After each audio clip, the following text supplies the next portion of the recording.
Alright mga idol, araw na naman ng Sunday and dito na naman ako sa aming tahanan dito sa Sibiras sa Mabalacat mga idol. At yan na nga mga idol, yung speaker ko pagkatapos ko punasan, abay ipinatong ko na dun sa isang speaker na nilinis ko rin mga idol dahil nakakalat lang to. Nakakasikip lang mga idol, ibibigay ko na lang yata to sa mga kaibigan ko. At itong Bluetooth speaker ko naman to mga idol, ito yung ginagamit ko sa tuwing nag-outing kami mga idol. At ayun nga mga idol, matapos ko linisin ang aking Bluetooth speaker, abay sinimulan ko na magwalis simula sa taas hanggang dito sa baba mga idol dahil napakaalikabok ng bahay namin mga idol dito, lalong lalo na dito sa baba dahil yung dalawang anak ko na naiiwan dito palagi sa bahay, abay di man sila marunong maglinis mga idol. At ito na nga mga idol, dahil nandito na rin ako, nakauwi na ako dito sa Sibera sa aming tahanan, abay sinimulan ko na maglinis ng aming bahay mga idol. Ano sumunod sa akin mga idol. At ito na nga mga idol, sinimulan ko na imapang aming tiles dito sa aming baba dahil talagang yung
ay, ayan mga idol, Natapos din ako maglinis ng bahay.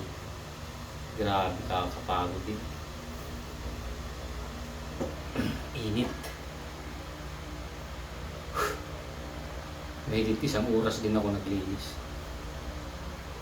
Kaya kailangan ko talaga makakuha ng kasambahay mga idol. Yung dalaga. Hoy! Nabulangan nyo! Tahiin nyo!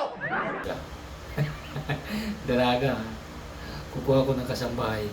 Yung dalaga. Joke lang. Oh, no! Joke lang mga idol ha. Baka naniniwala kayo. Joke lang. Bye-bye.